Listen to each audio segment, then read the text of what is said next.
Hello, welcome back. Today we're going to be reading chapter 7, 8, and 9 in our book Ivy and Bean and the Ghost That Had to Go by Annie Barrows. Chapter 7, The Potion Solution. This is going to be great, said Bean happily. She loved potions. The two girls were in Ivy's magic lab. The magic lab was one of the 5 little rooms that Ivy had made inside her bedroom. Chalk lines on the floor showed where one room ended and another began. There was an art studio, a living room, a doll room, a sleeping area, and the lab.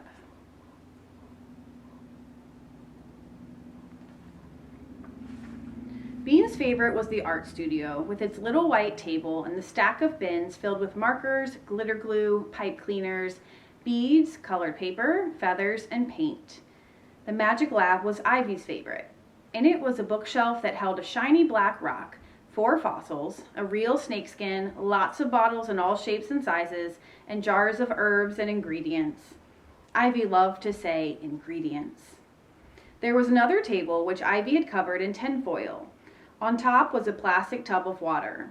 Ivy had wanted a sink, but her mother had said no way, so Ivy filled the plastic tub in the bathroom and carried it back to her lab.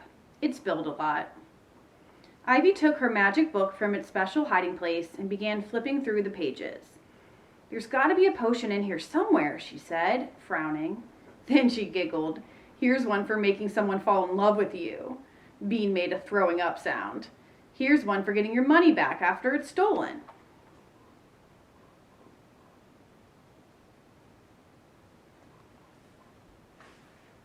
"That's not it," said Bean, sticking her hand in the water tub. Some water spilled onto the floor. "I know," said Ivy, still flipping pages, "but I don't see—" "Here's another one for making someone fall in love with you. That's dumb. How come there's nothing for returning a ghost to its grave?" "There should be," said Bean. "Most people don't want ghosts hanging around the house." Ivy looked up from her book. "I wouldn't mind." "What if it creaked open your closet door in the middle of the night?" asked Bean, "and you could hear it breathing?" Ivy thought, "I'd talk to it. My grandma's cousin lived in a house with a ghost that whistled. My grandma said that when she was a girl, she always heard the ghost whistling upstairs when she went to play at her cousin's." "I'd freak." "Was she scared?" asked Bean. "Grandma says the only thing she's scared of is chickens, but I think she's joking." "I wish I'd been there," said Ivy. "I would have asked it why it was haunting the house." Bean stared at her hand in the water tub. It looked ghostly. "I bet ghosts are scared of themselves. It must be weird to look down and see through yourself."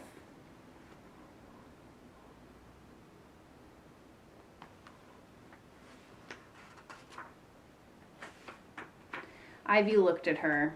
Maybe Grandma's ghost whistled because it was trying to cheer itself up. She went back to looking at her book, and the magic lab was quiet for a minute or two. "Hey," she said suddenly, "here's something that could work. It's a potion that you pour in front of your house to keep evil spirits away." Bean was feeling sorry for the ghost now. "But it's not an evil spirit," she argued. "It just wants the school to get off its grave. The ghost was there first. First come, first served." "Yeah, you're right," Ivy agreed. "But the ghost has got to go, Miss Arubitate said. And besides, we'll be doing a good deed for the ghost, in a way. Don't you think it would rather be in its grave?" Bean thought, "I guess so. That bathroom's nasty." "Right, so here's what we'll do." Ivy leaned over the tinfoil. "We'll make a ceremony. We'll tell it that we know it's not evil. We'll tell it that we just want it to rest peacefully. We'll tell it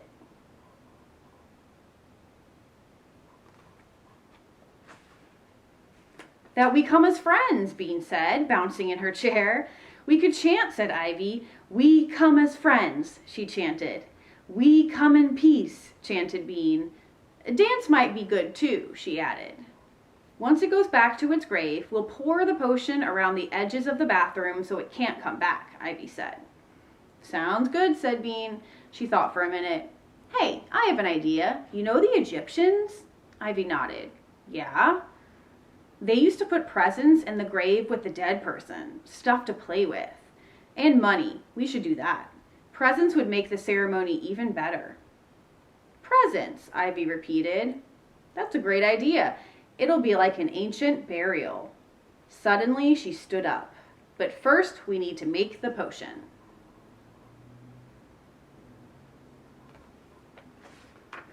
Chapter 8, Sneaky Bean. Bean!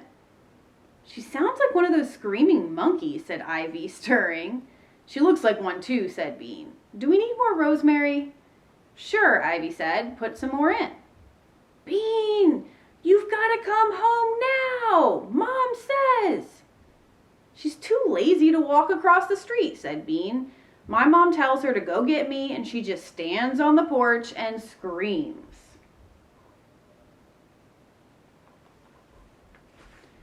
She's lazy, Ivy agreed.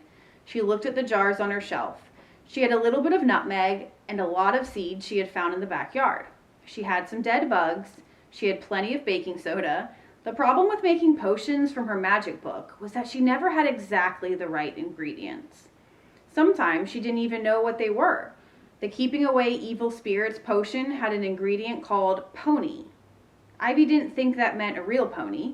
She didn't have a pony anyway. I think we should put in some more baking soda, she said. Bean, you had better not make me come get you. Bean opened Ivy's window and leaned out. Nancy was standing on the porch.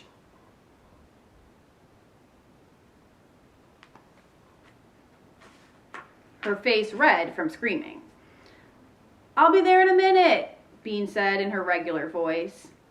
What? Screeched Nancy. I'll be there in a minute, Bean called a little louder.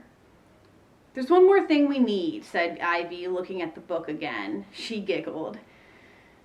I can't hear you, but you'd better get over here right now, or you'll be sorry. I'm already sorry about how stupid you look in those shorts, Bean bellowed. There was a tiny silence, and then Bean's front door banged shut. Nancy was going to tell their mom. Sheesh, said Bean. She's so touchy. But I guess I should go home. My mom will be mad if she has to come get me.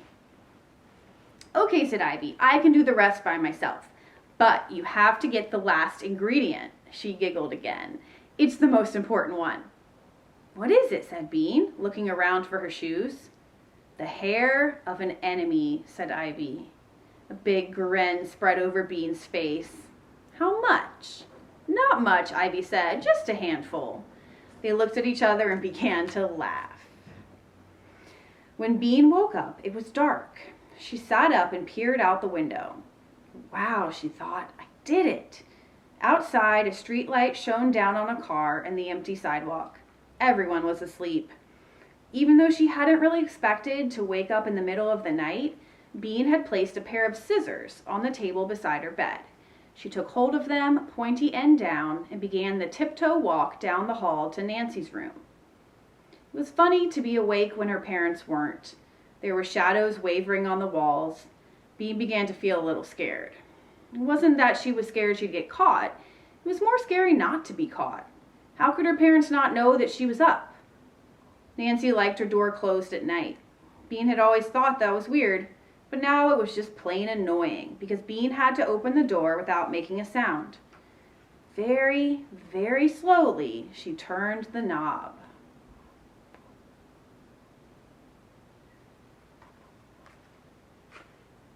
Quietly, she pushed the door. It gave one sharp creak and then swung open. Nancy kept her door closed, but she kept her curtain open. This was very handy because the street light coming in the open window gave Bean enough light to see.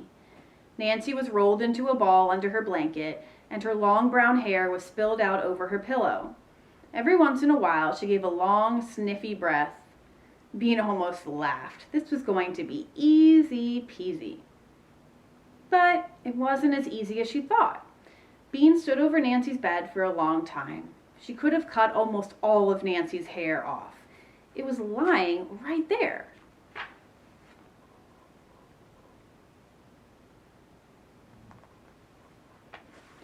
But Bean knew she wasn't going to do that. That would be meaner than anything she had ever done. And besides, she'd get caught. No, what Bean had to decide was whether she wanted Nancy to know her hair had been cut. If Bean took one piece and cut it way up near Nancy's head, it could be a couple of weeks before she noticed it, but then it would bug her for a long time. On the other hand, if Bean just trimmed off a little all the way around the bottom, Nancy probably wouldn't notice at all. Bean sighed softly. She should just trim it. This was what Miss Aruba Tate called making a mature decision. Mature decisions were not as much fun as immature decisions, but sometimes you had to make them. Bean leaned over the pillow and began to snip very, very quietly.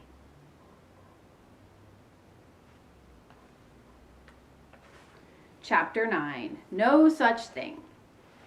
Food coloring didn't change the magic of a potion, it just made it look better. Most potions, Ivy had learned, came out greenish brown. Sometimes they were pinkish brown, which was even worse. So Ivy fixed them up with food coloring. "Wow," said Bean when she saw the thick blue liquid in Ivy's jar. "That's really blue. How much did you put in?"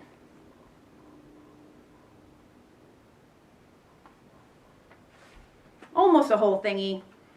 "Doesn't your mom get mad when you do that?" asked Bean. But she knew the answer. Ivy's mom didn't get mad about using things up. She got mad about messes. All parents were different. "Did you get the hair?" Ivy asked. "Yeah." Bean pulled a plastic bag out of her pocket. "It's just little bits." She didn't even notice. Even though that's what Bean had wanted, she had still been disappointed. Ivy understood. Maybe she'll notice later. The two girls crouched down and carefully added the bits of hair to the jar.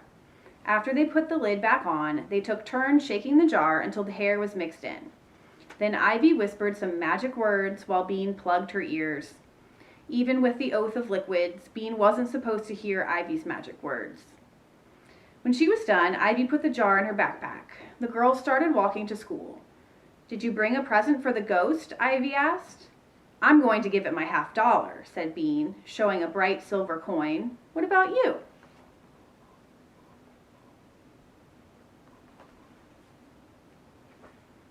"I brought one of my fossils, the shell one."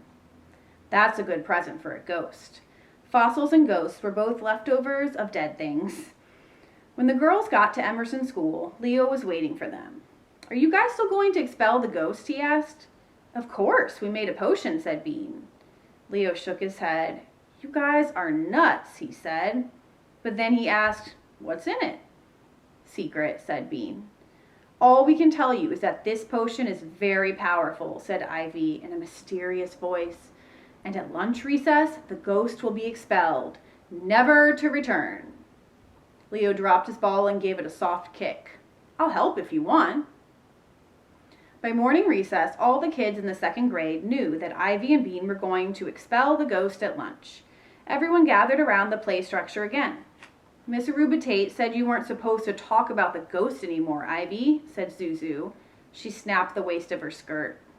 "That's not what she said," Ivy said. "She said she expected that she wouldn't hear any more nonsense about a ghost in the bathroom." "And she's not going to because we're going to expel it with our potion," added Bean.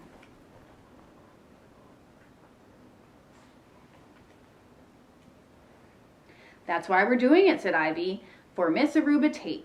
If it was just us, we wouldn't. We don't mind it." "My uncle knows a guy who saw a ghost and his hair turned white in 1 second, said Eric.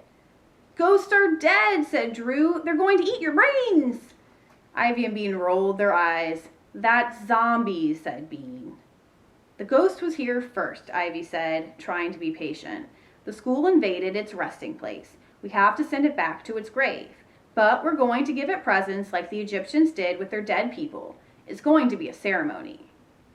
Zuzu snapped her waistband again and said, "Well, I don't believe in ghosts, and I'm going to tell Miss Aruba Tate what you're doing." She turned toward the classroom. "Uh-oh," thought Bean. "Trouble." "Halt!" It was Ivy's voice, louder than anyone but Bean had ever heard it.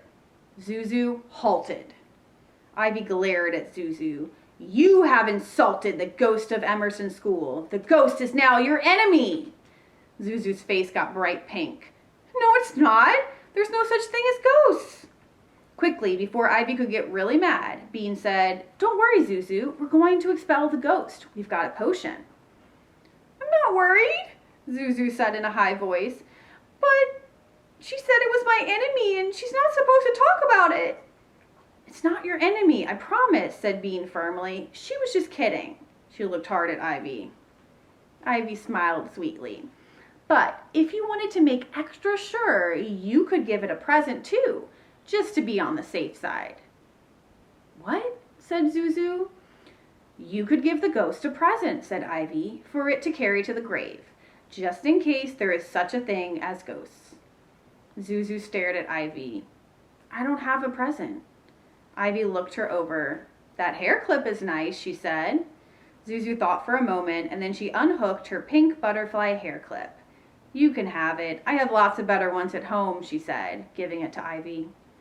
I'm sure the ghost will like it a lot, even if it doesn't have any hair, said Bean. It can use it for decoration, said Ivy. The bell rang.